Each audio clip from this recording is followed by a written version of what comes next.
പഹൽഗാം ഭീകരാക്രമണ കേസിൽ ലഷ്കർ തലവൻ ഹാഫിസ് സയ്യിദിനെതിരെ ജാമ്യമില്ലാ വാറണ്ട്. ജമ്മുവിലെ NIA പ്രത്യേക കോടതിയുടേതാണ് അതിശക്തമായ നടപടി.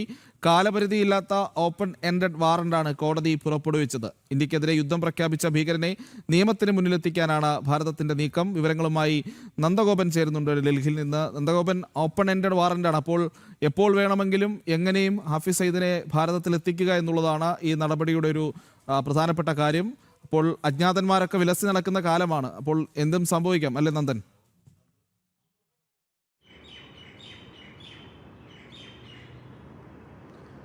പ്രജിത്ത്, രാജ്യത്ത് ചോരപ്പുഴ ഒഴുക്കിയ സംഭവത്തിൽ അല്ലെങ്കിൽ പഹൽഗാം ഭീകരാക്രമണത്തിൽ മുഖ്യ സൂത്രധാരനായിട്ടുള്ള ഹാഫിസ് സയ്യിദിനെ NIA കോടതിയിൽ ഹാജരാക്കുവാൻ വേണ്ടിയുള്ള നടപടികളാണിപ്പോൾ ഈ കോടതിയുടെ ഭാഗത്തുനിന്നും ഉണ്ടായിരിക്കുന്നത്.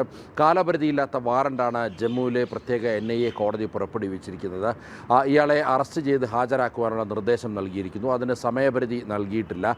അതേസമയം കഴിഞ്ഞ ആഴ്ചയാണ് ഇതുമായി ബന്ധപ്പെട്ട അനുബന്ധ കുറ്റപത്രം NIA കോടതിയിൽ NIA സമർപ്പിച്ചിരുന്നത്. ഇതിൽ ഈ ഹാഫിസ് സയ്യിദാണ് മുഖ്യ സൂത്രധാരൻ എന്ന് വ്യക്തമാക്കുന്നുണ്ടായിരുന്നു. അതിർത്തിക്കപ്പുറം പാകിസ്ഥാനിൽ ഇരുന്നുകൊണ്ട് ഇയാൾ പഹൽഗാമിൽ ഈ 26 പേരുടെ ജീവൻ നഷ്ടപ്പെടുത്താനിടയായ സംഭവത്തിൽ മുഖ്യ സൂത്രധാരൻ അതിർത്തിക്കപ്പുറത്തിരുന്നു കൊണ്ട് ഈ ഹാഫിസ് സയ്യിദായിരുന്നു ഇതിനെ ആസൂത്രണം ചെയ്തത് എന്നുള്ളതാണ് പ്രധാനമായും NIAയുടെ അനുബന്ധ കുറ്റപത്രത്തിൽ വ്യക്തമാക്കിയിരുന്നത്. ഇതിൻ്റെ പശ്ചാത്തലത്തിലാണ് ഇപ്പോൾ NIA കോടതി ഇയാൾക്കെതിരെ ഈ വാറണ്ട് പുറപ്പെടുവിച്ചിരിക്കുന്നത്. ഈ വാറണ്ട് എന്നുള്ളത് സമയപരിധിയില്ലാത്ത വാറണ്ടാണ്. മാത്രമല്ല, ഇയാൾക്കെതിരെ ലുക്കൌട്ട് നോട്ടീസ് അടക്കം പുറപ്പെടുവിക്കുന്നതിന് ഈ വാറണ്ട് സഹായകരമാകുമെന്നുള്ളതാണ് നിയമവിദഗ്ധർ മറ്റും ചൂണ്ടിക്കാണിക്കുന്നത്. ഏതായാലും അതിശക്തമായ നടപടികളിലേക്ക് NIA കടന്നിരിക്കുകയാണ്.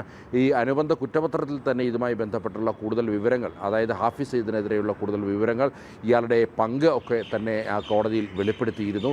ഇതിന് പിന്നാലെയാണ് ഇപ്പോൾ കോടതി ഇയാൾക്കെതിരെ വാറണ്ട് പുറപ്പെടുവിച്ചത്.